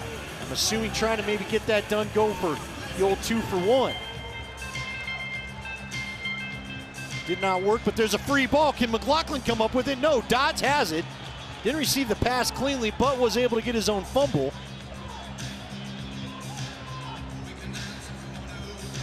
Dodds finds himself with it again. He had the last goal for Saskatchewan. A lot of guys scoring for Saskatchewan tonight. Keenan, Church, Dodds, Mans, of course. 2 guys with hat tricks in both Keenan and Mans, and that will bring us to the end of the third quarter. A beautiful one if you're a fan of the Saskatchewan Rush. We have a 12-6 score. The Mammoth are going to need yet another big-time home comeback. They have been capable of it in the past, but we'll see if they have another one in them here tonight. As again, doubled up on the scoreboard by the visiting Saskatchewan Rush. We're in Denver for Marble Night. Plus. And welcome back to the Loud House in Denver, Colorado, where Saskatchewan Rush lead the Colorado Mammoth 12-6. Remember, for all the latest news, highlights, and behind-the-scenes content, follow the NLL on Instagram, TikTok, Facebook, Twitter/X, and YouTube, and stay current with scores and in-depth articles on NLL.com. I can tell you this, if you need to catch up on a game, they do great cut-ups. You can watch a game quickly. They'll give you just the goals. You can watch all sorts of stuff there. And, you know, I don't know. Eric Law, I know, if you follow him on Instagram, he loves to put a couple of stories up as well. You're a big social guy. And another guy that I know is social all the time and loves doing the NLL games, that's our Marty Cesario. He's between the benches. Yeah, maybe we tweet about the impact of Saskatchewan Rush and what they've done with these comeback killers. Let's do the math on that. When you talk about those immediate answers, back in the first period, the Mammoth pulled to within 1, and then 17 seconds later, Ryan Barnable scores, so the Rush are back up 2. Early in the second period, Mammoth get to within 2 goals, but that was when the face-off specialist, Mike Messenger, wins it, goes down, scores 7 seconds later.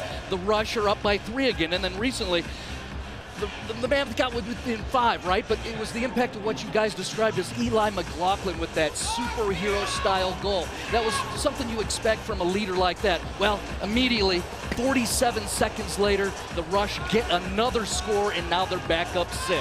And they just freed up Triolo for another wide-open shot, and this time, this one is going to go in, and I believe that's Keenan again.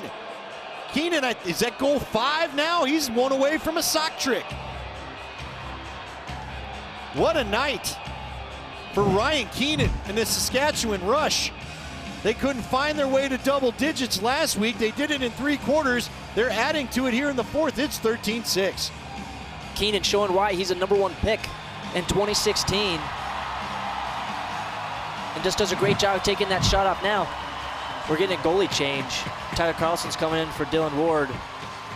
Now, truthfully, I don't think that this is a poll that's anything against Dylan Ward's performance tonight. I think this is also a message to this Colorado defense that you got to step up, and I really think that they let Dylan out to dry tonight.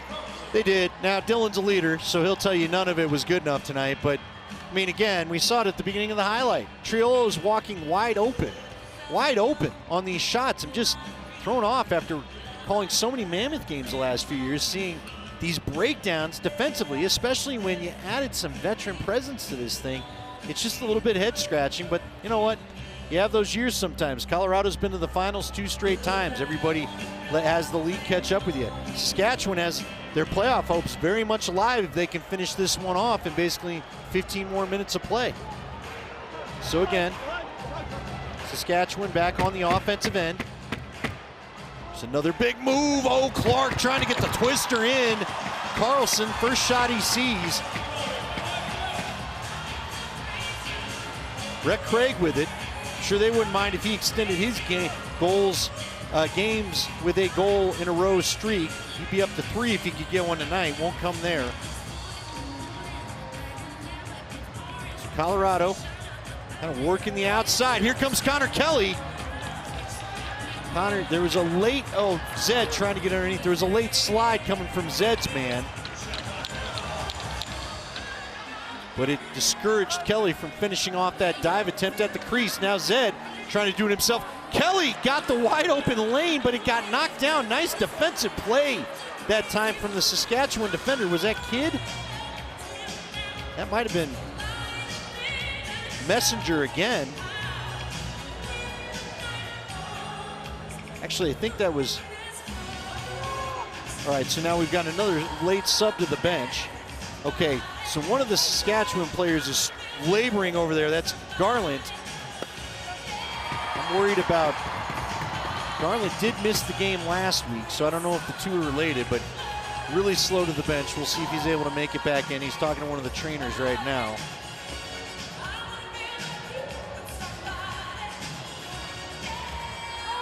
So there's a good deflection. That was, I think, Shaster with it. Back in the defensive slot. Now again, moving in another twisting shot. Carlson up to it again.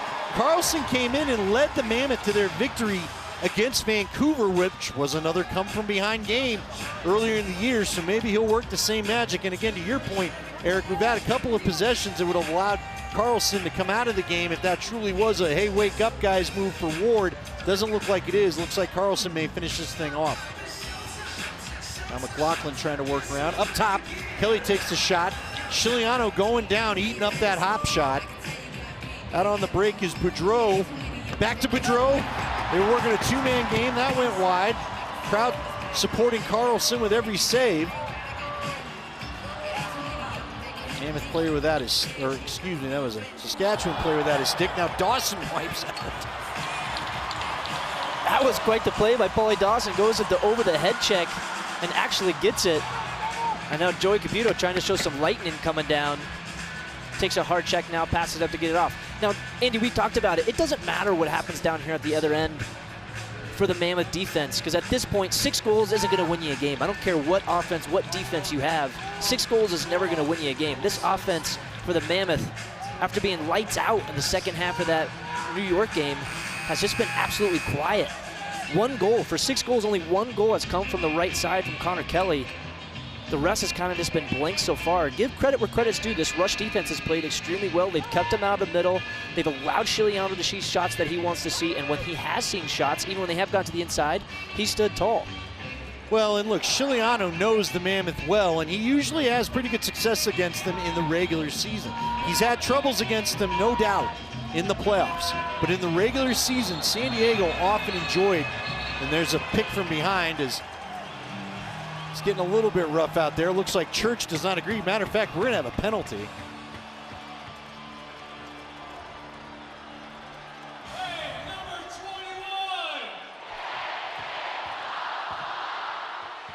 Saskatchewan, number 21, 2 minutes, illegal body check. Kozevnikov in the box for the illegal body check. Yeah, that was I know Church was upset. I'm not quite sure what the debate would have been there, because that was a pretty heavy check that sent one of the Mammoth defenders flying. Now Colorado took immediate advantage of their last power play. Can they do the same thing here? Kelly produces a loose ball. You talked about loose balls at the half, Eric. You could have had a second possession on your power play there, unable to get the loose ball. And just like face-offs, all loose balls aren't created equal. You know, a loose ball down the corner that you can easily get is not the same as a loose ball that gets into the middle, that someone on your defense goes and picks up that gritty ground ball to get to the other side. Now, to look at it also, and you know, we keep bringing it up of last week against New York in that second half, but that whole momentum started, that comeback started on being on a power play. It actually was a 5-on-3, but it looks like it's just going to be a push in the back, and the ball is going to get back to Saskatchewan. That's interesting, too, because Triolo keeps kind of doing the hook around, seeing basketball, and they let it go. Anyway, we'll come back. 13-6 our score.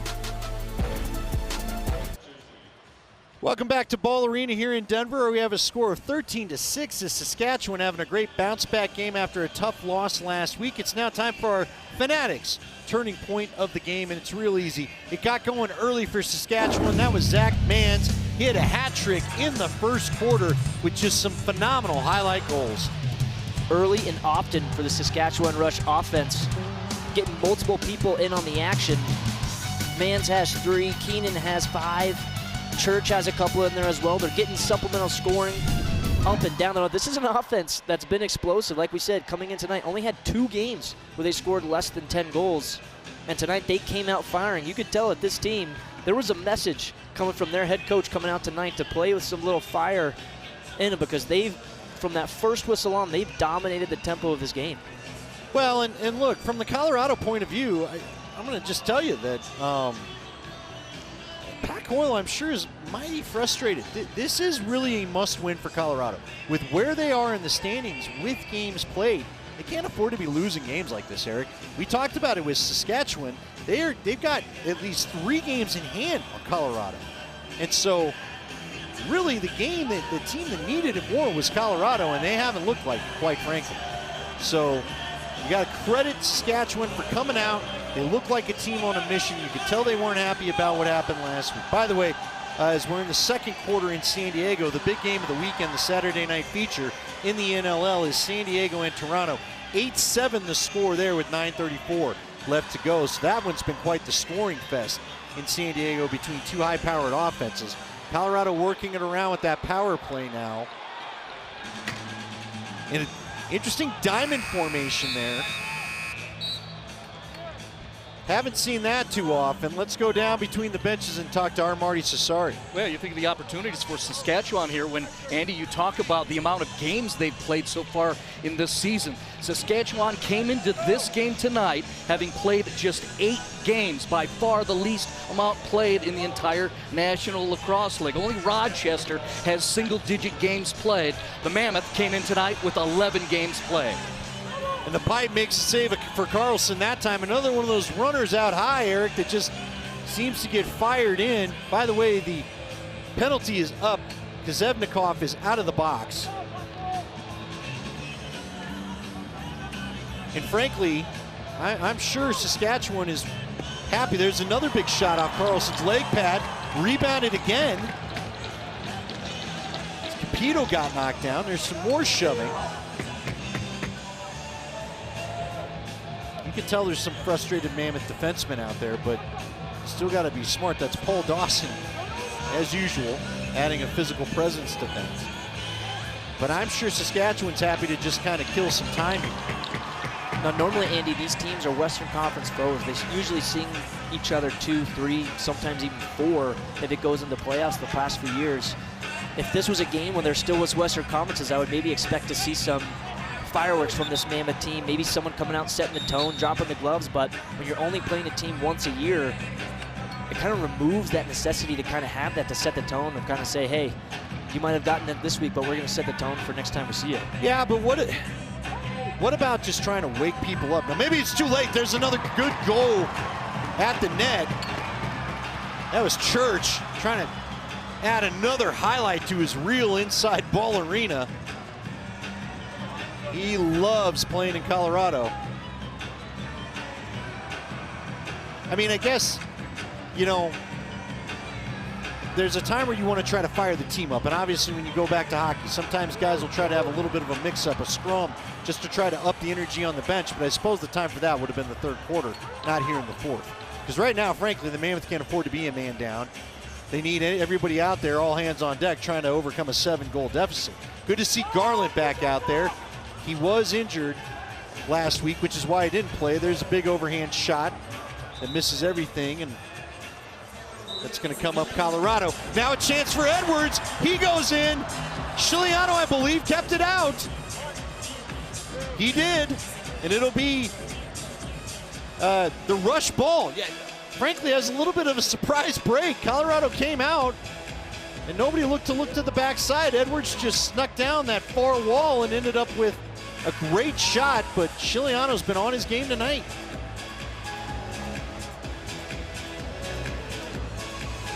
Chiliano coming in tonight is actually 4th among stars and goaltenders per 60 minutes, averaging over 40 saves a game that he's playing 60 minutes in. So now we had a loose ball. I don't know where it was in Carlson's uniform, but it was somewhere. They knocked it out, but ultimately it's Colorado's ball. The fans, you could tell, want to try to, they're trying to work themselves up with some energy to try to lend it to the Mammoth, but it's not really happening for anybody. Zed has it back up top. There's a little underneath shot from Kinnear. That'll hit off pipe and go out.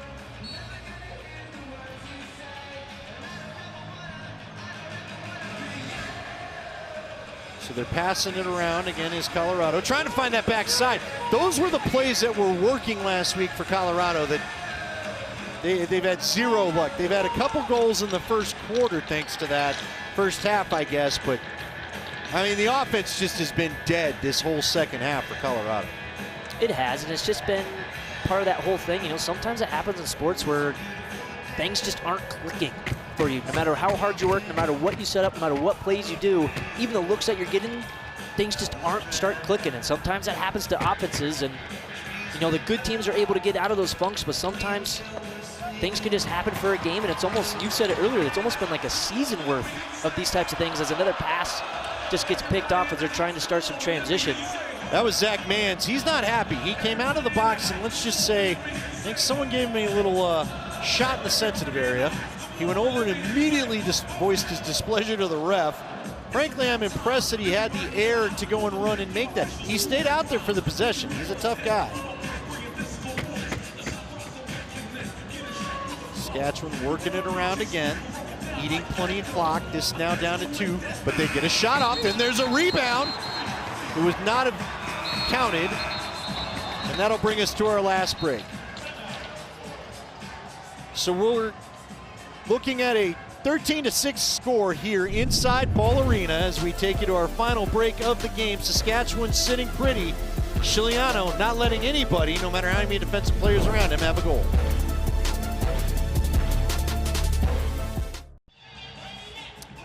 And we welcome you back to Ball Arena on Marvel Night. 13-6 is our score. Saskatchewan enjoying a comfortable lead here late in the fourth. And in part, it's been because of their great offense, and in particular, Ryan Keenan, who's got 8 points with 5 goals on the evening. The captain, the former first overall pick in 2016, putting his team on his back, really just coming in 8 points, 5 goals, 3 assists on the night, and he's done it in a multiple different ways. He's done it from the inside, done it from the outside. He's been gritty, he's been picking up ground balls, doing a little bit of everything, kind of setting this tone for this Rush offense. So Colorado trying to get an extra attacker out there at the moment. They've tried this a couple of times. They've got Carlson ready to run. Now here's the tricky part about it. He's gonna have a long run to get back out there. That shot was high. There's an open net. Saskatchewan decided to just go ahead and take it out. That was interesting. If Bobby Kidd III wanted to do something about it, he could have. He decided to cradle it over the mid-stripe and then have a settled possession. But Carlson, that's a long run for him. See how many more times Colorado does that. Shot clock violation, doesn't matter. Ball was in the stick. But Tim Edwards, he brings it down. So Eric, the run is not happening. This is going to be a Saskatchewan win, and they're going to get back feeling good. There's a shot, another rebound, and that goes in! That goes in for Chris Wardle. He took the shot, basically quick stick the rebound back in. I guess maybe not so fast just yet. I was going to ask you, what are you looking to get going? As Colorado seemed dead, but that was maybe the first luck of the night. That was going to be my point. Maybe the first bounce that has gone the Mammoths' way all night tonight. Great job by Sean making the first save. Then as Wardle's kind of bringing his stick back to maybe try to get a quick stick, it actually gets checked out by defender and just floats kind of into the back of the net. But we'll see. This faceoff's going to be huge. If you're going to put something together, you've got to do it off runs off of faceoffs. And Saskatchewan's done an excellent job of limiting Colorado's chances off the faceoff dot tonight. And once again, right on cue, when it's been an important faceoff, the Rush have been the ones coming up with the ground ball. Well, and like you said, we saw that same play take place again where Boudreau got the loose ball and Messenger was off like a cannon down into the Mammoth offensive zone. He was ready for a pass. Getting a little physical out there. There's a shot and a goal. Church says he likes that 7-goal lead and decides to restore it. And again, Marty did the report. You and I have talked about it. Colorado gets a goal and gives it up on the very next possession. A total just momentum deflator all night. And again, goes to the inside, untouched. Does a great job going to the middle of the field, keeps his stick up right by his ear, and is able to put it past Carlson. But that's been the theme all night. A Saskatchewan team that's gotten to the middle of the floor untouched and be able to get right to those dirty areas. So excellent job by the Rush, by their game plan, because they really took it to this Colorado team. Well, they did. Now we're waiting to get everybody set. Looks like we had something going on for the Saskatchewan Rush. I'm sure Boudreau wanted to get an early start on getting that loose ball again because he's been feeding Messenger plenty. Carlson goes to the bench. There's an empty net, 6 attackers for Colorado. Did not matter the last time. Won't matter this time. Now Colorado's going to send their defenders on. Late rush. Carlson was laid off the bench, and there's going to be an easy empty netter for Church. There was an initial early sub. Carlson says something to Church. Church has a quick retort. But Carlson just did not get out of the box maybe as cleanly as you wanted. Yeah, I don't think Church was happy that Saskatchewan's put in the back of the net on empty netter, but if you're going to force a team to do that and keep playing 6-on-5s, you're forcing a team just to put it in the back of the net. And actually what happened on that one, Holden Garland actually was the one that picked that ball up, but with his injury, with that knee, whatever it may be in his leg, it looked like he didn't want to leg it down the floor, so he was looking to pass it up, able to substitute off, and then Church might get the easiest goal he's going to have all year to get his hat trick to make this lead 15-7 and really put this thing out of reach. Yeah, so loose ball came up Saskatchewan. Edwards gets it back after a check. Now they'll work it around. We'll see what Colorado does with this. 2 minutes left to go here roughly, and it's all over but the crying. 15-7 is Saskatchewan. Frankly, if you're Saskatchewan, it's a big celebration. And again, with the number of games you're going to make up this month, you could be right in the thick of the playoff talk. That March to May starts tonight for Saskatchewan. Not so sure it's still there for Colorado. Interesting to hear what Coach has to say after the game. Another shot turned away by Carlson. Looks like the Mammoth are just going to let him stay in net now after that last empty netter. Excuse me. Paul Dawson. He'll dump it off there, looking in the middle of the floor. And yet again, another pass from the Mammoth that cannot connect to Eli McLaughlin. Tyson Gibson takes a shot, and Chiliano's just turning everything away. It looks like they're playing wall ball, trying to get their skills ready out there on some of these latest shots. So we're coming up on the 1 minute mark. Colorado will not be back inside the Loud House until March 23rd. Just running some time out there. I believe that's Triolo again because of the sheer size of the man. He rolls it in the corner. Retrieved by Carlson, and now Capito has it. 49 seconds left to go.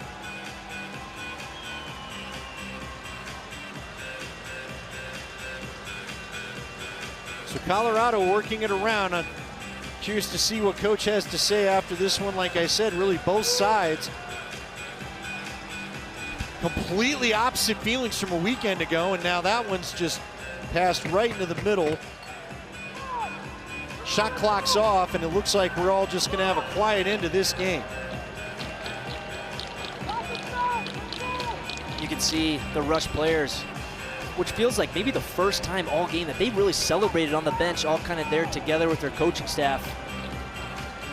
They deserve all the credit for tonight because they absolutely outplayed this Mammoth team in every single category. They completely outplayed this team, and they were the ones that came ready to play when that whistle blew, and they kind of came in and they punched this Mammoth team in the mouth quick, and the Mammoth could just never get anything going. Anytime they had a little bit of momentum, the Rush were right there to answer with 1-2 goals to get it right back into their end. So Saskatchewan gets to celebrate tonight. They get the 15-7 win, and they'll have a Friday night date with the Buffalo Bandits coming up next weekend. So back-to-back weekends of facing the two teams that represented the championship game last year. We'll see if Saskatchewan can have the same success against the champs that they had against the runner-up tonight. As for Colorado, might be a little bit of soul-searching time for this Colorado Mammoth squad because now the record's going to fall to 4-8, and frankly, they're going to need a lot of help if they're going to get back in the conversation for trying to be in that playoff mix this season. The two teams will shake hands. Our Marty Cesario is going to catch up with our player of the game, who's going to be Ryan Keenan. Although there were a number of Saskatchewan Rush players who had great games tonight. We could have easily talked to Zach Manns. We could have talked to Robert Church, although we did talk to him at the half. Patrick Dodds having a nice night. And it was quite the balanced effort for Saskatchewan. Something Colorado saw on this very floor last week. They couldn't have seen anything quite the opposite this week. Only 7 goals on the board after putting up 18 a week ago. Consistency defensively, consistency offensively is something the Mammoth are going to be searching for. Consistency in the win column is what Saskatchewan wants. Let's go down to Marty Cesario with Keenan. Well, you see a happy guy right here forward, Ryan Keenan for the Saskatchewan Rush. You started early, jumped on him with that 3-0 lead, and then held it throughout. How'd you do that? Yeah, we knew we played with a little bit of desperation tonight. I think kind of must win for us as we got to get back in the playoff race. So, we wanted to come out with energy right from the first whistle, and that's what we did. And that's what we're capable of. We just got to bring that every night. Specifically within the offensive sets, what was opening up for you? Yeah, we just we used our athleticism and really moved our feet, got through the middle, and really focused on getting hard over the top. And ball swings, a lot of ball swings, getting Ward moving in that. That's the only way you can beat them. So really a collective team effort. How about for you? You had 8 points in total. What was working for you? Shooting the ball well, just having confidence in my stick, but again, some easy looks on the doorstep because we're moving the ball really well and guys getting through the middle, setting hard picks and seals, and that's what it takes, all 5 guys on the floor. We're in the March to May. You have more games to play ahead of you, more opportunities than any other team in the league. Where do you go from here? Yeah, we're kind of in the grind of our season, so hopefully use this as momentum and get hot, get on a roll here. All right, congratulations. Thanks a lot. All right, appreciate that. Andy, Eric? Thank you, Marty. And again, thank you to Ryan. Interesting. We used our athleticism and got through the middle of the field. That's probably something that is going to be talked about by Pat Coyle. Ball swings, he talked about it. They used their athleticism, just like you said, they got to the top. And there's one way to beat Dylan Ward, and it's moving the ball from side to side. They're feeling good in Saskatchewan. Now they've got a date with the champs coming up on Friday night. As for the Mammoth, they'll head east as well and take on Toronto. We thank you for spending your Saturday night here with us. Marvel night inside the Loud House. Saskatchewan wins 15-7 in NLL action. Have a great weekend.